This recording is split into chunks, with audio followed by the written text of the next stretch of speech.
Mapagpalang araw po. Happy Lord's Day. Dito po tayo sa loob ng tahanan ni Ate Merly.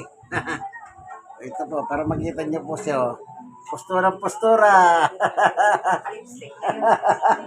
Kasi po, merong Christmas party sa kanilang barangay. Natural lang po yan pag dumarating ang Pasko. Maraming mga party po sa barangay na ginagawa talaga yan taon-taon. Ngayon, kung walang party sa inyong barangay, magtiis na lang kayo. Pero kung meron party, di masaya. Yan. Dito po tayo sa Biblia. May dala po akong Biblia. Alam niyo, tuwing dumadalaw po ako dito, yan, nagbabasa po tayo ng Biblia, nagbibideo tayo, ting araw ng linggo, ano? Kasi mabuting bagay po yun na yung pagbabasa ng Biblia ay napaka-importante sa buhay ng tao. Alam niyo po ba sa buhay natin, mayroong sinasabi si Apostol Pablo, ngayon, maniwala kayo, hindi, nasa tao naman yan. Kasi po yung pananampalataya is base po sa pananampalataya ng isang tao yan. Hindi po nakabase sa kapitbahay o sa pamilya. Ito po, pero bago tayo papalaot, lalapit muna tayo sa Diyos upang siyang tutulong sa atin sa pamamagitan ng panalangin. Panginoon Diyos, aming Ama, minsan pa samahan po kami sa aming pagbubulay ni Ate Merly ng iyong salita. Buksan ang puso't isip ng bawat isa, ganon din ang mga nunod ng video ito. Salamat po sa ngalan ni Jesus. Amen.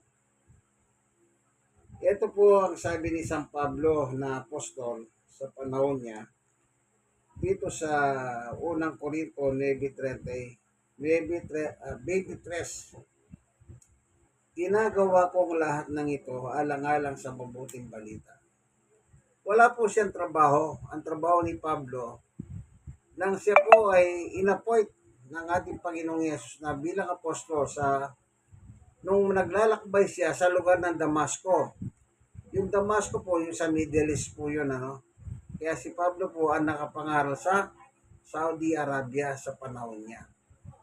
Ngayon, nung ma-appoint po siya ni Jesus, wala na po siyang ginagawa kundi mangaral na lang. Yun po ang kanyang trabaho, ano?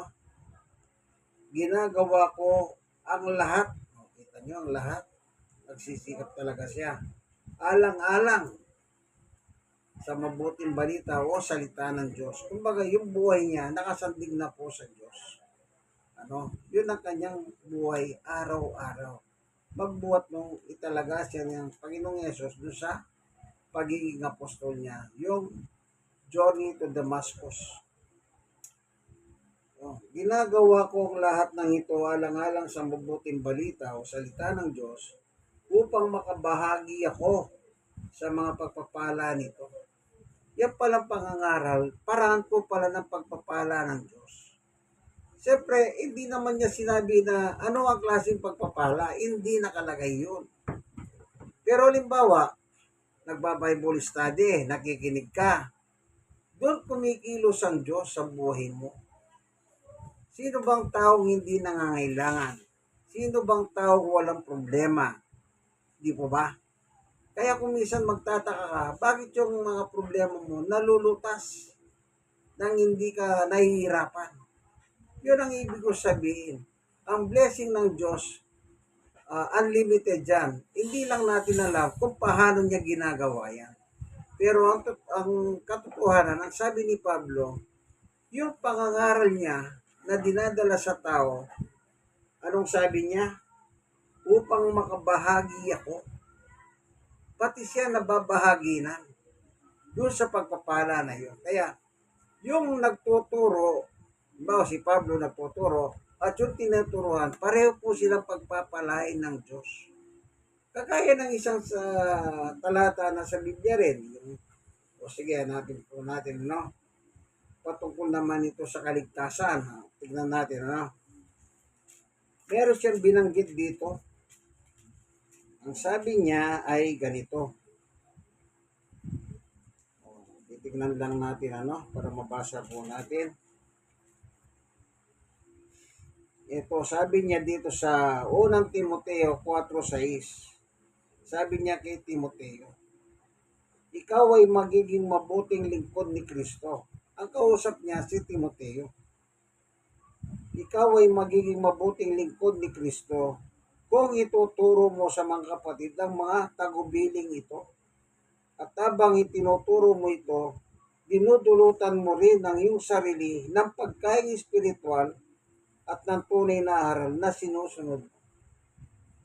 Kumbaga, habang nagtuturo si Timoteo, ang sabi ni Pablo, dinudulutan mo rin ang sarili mo. Ibig sabihin, pati yung nakikinig kay Timoteo sa kanyang panahon, pareho po silang nakikinabang ng pagpapala mula sa Diyos. Napakaganda po, ano? Meron pa nakalagay na iba dito. Tingnan pa natin, ano? Dito naman sa 16, maging maingat ka sa iyong pagkilos sa pagtuturo. Patuloy mong isagawa ang mga bagay nito. Anong sabi niya? Patuloy mong gawin. Patuloy. Ibig sabihin, huwag kang hihinto, Timoteo. Patuloy mong gawin ito. Ang alin? Yung pangangaral. Tuloy natin, ano? Mag-ingat ka sa iyong pagkilos at pagtuturo. Patuloy mong isagawa ang mga bagay nito upang maligtas ka, pati, meron pa kasunod, pati ang mga nakikinig sa iyo. Hindi lang pala dahan ng pagpapala ang pakikinig sa pangangaral ng salita ng Diyos, ay daan din ng kaligtasan. Alam niyo yung pinaka-importante dyan, yung kaligtasan. Bakit po importante? Lahat naman po tayo aalis sa lupang ito. Mamamatay tayo, darating ang panahon, yung takda ng buhay natin, darating yan. Walang nakakahalang. Kasi po yung kamatayan, para siyang magnanakaw. Naalala ko na naman yung anak ni George Stregan, yung naging gobernador ng Laguna. Si A.R. Ercito. Nung na-interview siya ni Julius Babaw, ang sabi niya, namatay yung asawa niya. Celebrity yung asawa niya, naging mayor po sa kanila nang mamatay. Tapos, di ba namatay si George Stregan, yung father niya? Kaya, tapos meron pa yata siyang anak na namatay. Kaya, parang masakit sa kanya, hindi niya matanggap yung sunod-sunod na pagkamatay ng kanyang mahal sa buhay. Kaya nasabi ni Ercito na yung kamatayan parang magnanakaw, sabi niya. Habang ini-interview sa ni Julius Babaw sa Julius Babaw Unplugged. Totoo yun. Kasi po walang yan. Ibig sabihin, hindi kumakatok sa pintuhan yung kamatayan pag darating yan. Antimano, bumibira siya. Pag dumating na po yun, talagang mamamatay tayo. Pero ang maganda dyan, yung dito ka pa lang sa lupa, sigurado ka na, naligtas ka na. Ito yung sinasabi ni Pablo kay Timoteo. Sa iyong pagtuturo, sabi niya, ito ulitin na sa unang Timoteo chapter 4:16. Anong sabi niya? Patuloy mong isagawa ang mga bagay nito upang maligtas ka, pati ang nakikinig sa iyo. Isipin nyo, yung blessing ng Diyos talagang unlimited. May problema ka, mamalayan mo, wala ka ng problema. Meron kang, kung ano mang pagsubok yan, mamalayan mo yung pagsubok mo. Parang dumaan lang yan. Bakit? Yun nga po yung nakasulat sa Biblia. At kung mamatay ka naman, anong sabi niya? Ligtas ka na. Ibig sabihin ng ligtas, hindi ka po parurusahan ng Diyos sa apoy ng impyerno. Hindi ka na parurusahan. Bakit? Yun ang sabi ni Pablo eh. Ano yan? Kung saan po ang salita ng Diyos, doon po ang grasya ng Diyos. Sa isang pagkakataon, ang sabi po sa Hebreo, sa 4, tignan po natin sa chapter 4, verse 16. Ito po ang sinasabi naman ng Biblia. Kaya't huwag tayong magatubiling lumapit sa trono ng mahabaging Diyos at do'y kakamtin natin ang abag at kalinga sa panahon sa panahon kailangan natin ito. No. Para tayong nagdideposito. Sa pakikinig mo ng salita ng Diyos, sa Bible study, sa pakikinig mo, hindi mo namamalayan, parang bangko pala yan. Parang bangko.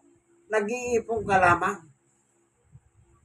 Pag dumating ang panahon ng mabigat na problema, kung ano man yon problema, magaan man o mabigat, anong sabi ni Biblia? Kaya't huwag tayong magkatubiling lumapit. May lalapitan tayo sa trono ng mahabaging Diyos at do'y kakamtin natin ang abag at kalinga sa panahong kailangan natin ito. Continuous yan. Para ka nagdideposito sa bangko. Di ba sa pag nagdeposito mo sa bangko? Di ba pag kailangan mong pera, pupunta ka sa bangko, mag-withdraw ka. Ngayon, hindi na. Ang style na ng ATM na lang. Isusok-sok mo lang yung ATM mo, pwede mo nang kunin yung gusto mong kunin na pera. Depende sa karga ng ATM mo kung laman, ano. Baka naman ang kailangan mo is 10,000, 1,000 lang ang laman ng ATM mo, hanggang 1,000 lang yun.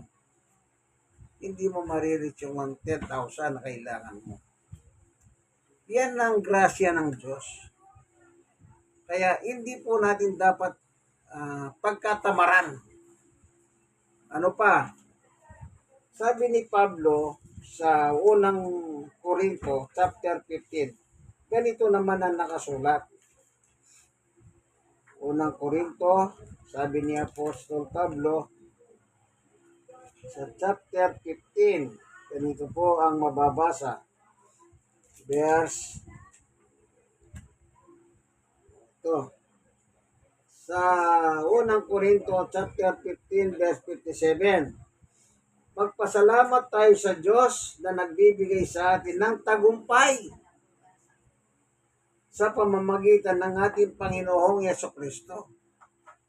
Anong dulot ng pagkikinig? Tagumpay. Hindi kabiguan, kaibigan. Tagumpay. Magpasalamat tayo sa Diyos na nagbibigay sa atin ng tagumpay sa pamamagitan ng ating Panginoong Yesukristo. Galing sa Diyos sa pamamagitan ni Yesukristo.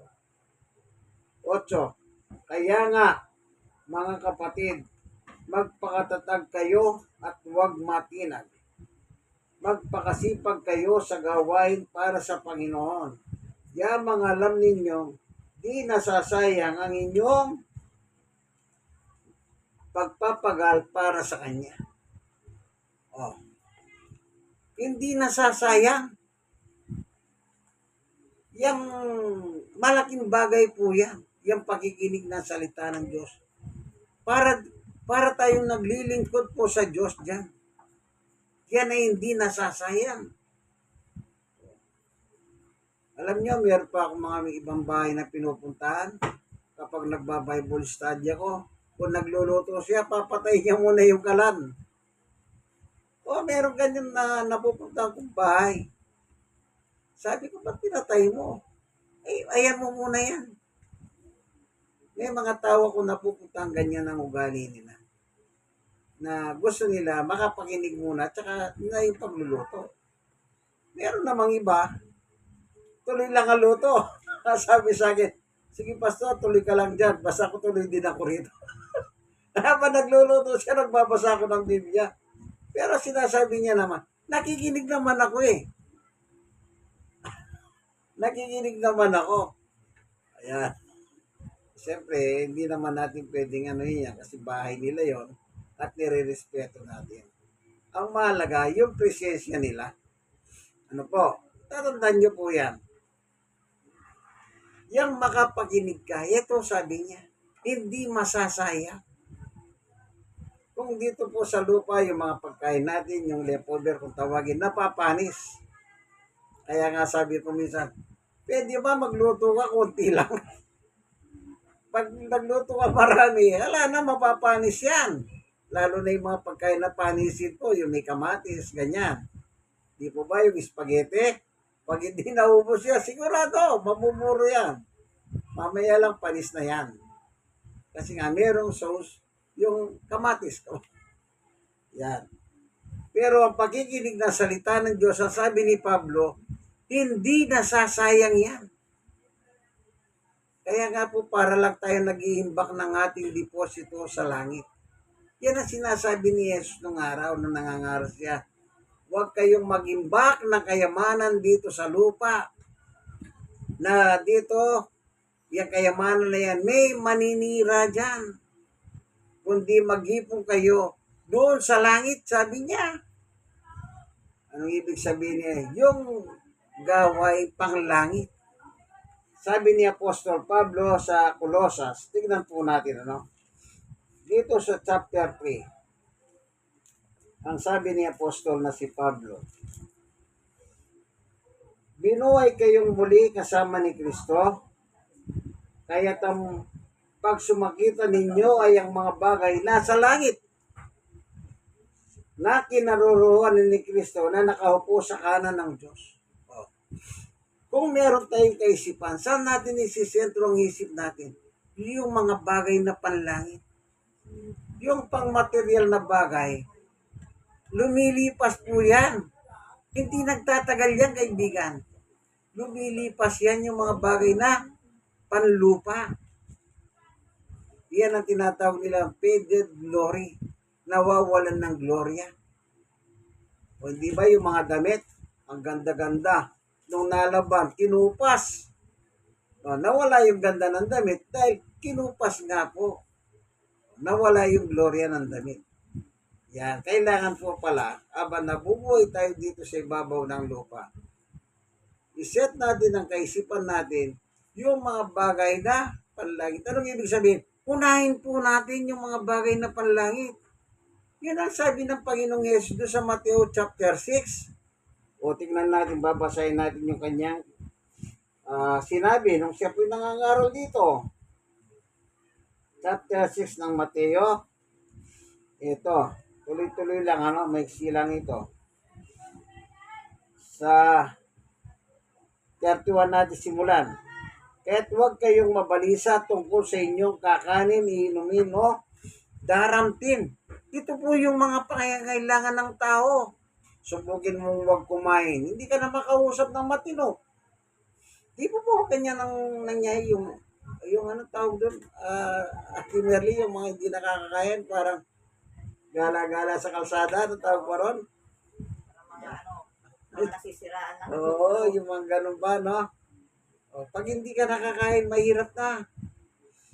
Anong pasabi ni Jesus? Nalilipasan ng lupa. Oo. Sapagkat ang mga bagay nito ang kinaumalingan ng mga taong wala pang pananalig sa Diyos.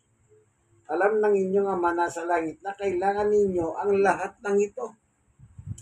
23. Ngunit pag sumakita ninyong higit sa lahat ang pagharihan kayo ng Diyos at mamuhay ng ayon sa kanyang kalooban at ipagkakaloob niya ang lahat ng kailangan ninyo. Oh, di ba unlimited ang blessing? Lahat ibibigay ng Diyos. Kasi nga, alam na ng Diyos ang kailangan mo. Kailangan, ang gawin mo lang, magsakripisyo para sa Diyos. Ano yun? Di makapakinig ka ng pangangaral ng salita ng Diyos.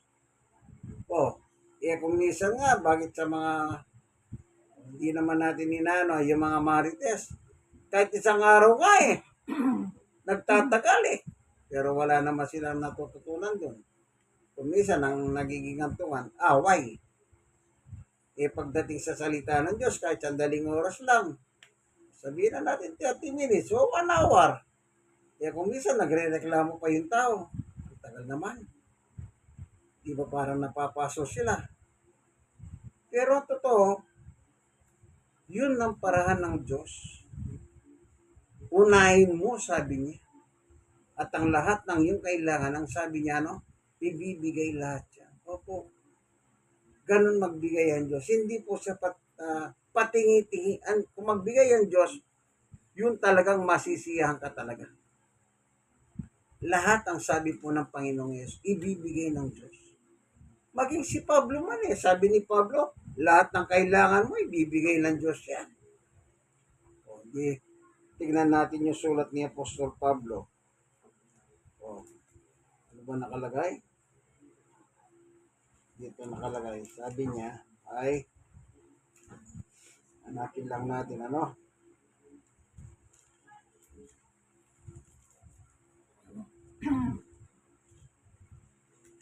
Meron siya sinabi rito, na kung saan ang sabi niya, lahat din. Sa, nanap lang natin, ano? Sino bang hindi nangangailangan? Ika nga, lahat naman tayo nangangailangan. Mas maganda, kung magbigay ang Diyos, wala ka ng kailangan. Ibig sabihin, sufisyente ang ibibigay ng Diyos.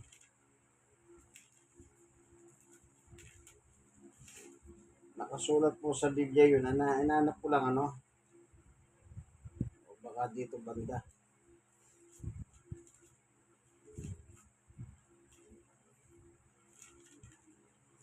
Cuatro 19 yun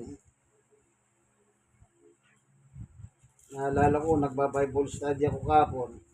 May nabanggit akong talata ng Biblia, sabi ng isa, numero ko sa wedding yan. Nagba-Bible study, numero niya rin sa wedding, yung 12-20. Sabi ko, tataya ka pa ng wedding. Natawa ako sa kanya. Ito, sabi niya, 4,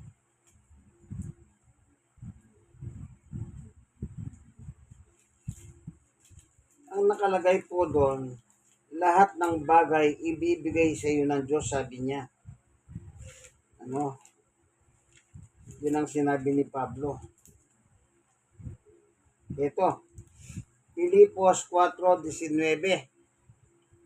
At buhat sa kayamanan niyang hindi mauubos. Kayamanan ng Diyos, hindi po nauubos. Anong sabi? Ibibigay niya ang lahat ng inyong kailangan sa pamamagitan ni Kristo Jesus. Purihin ang ating Diyos at Ama magpakailanman. Amen. Kita niyo po. Lahat. Si Jesus lahat. Ibibigay ng Diyos. Salamat po, Panginoon Diyos, sa iyong salita, sa iyong pagtuturo. Na iyong palang pagtuturo at tinuturuan, hindi po pala nasasayang yan. Kundi yan ay dahan ng masaganang pagpapala. Unlimited blessing. Salamat po, Panginoon Diyos, sa iyong pagtuturo sa amin. Sa ngalan ni Jesus. Amen. Kayo pong mga nakikinig, nanonood ng video ito, sana meron po kayong natutunan po. God bless us all. Dito po tayo sa Barangay 102, Sonid, District 1, Tondo, Manila. God bless us all.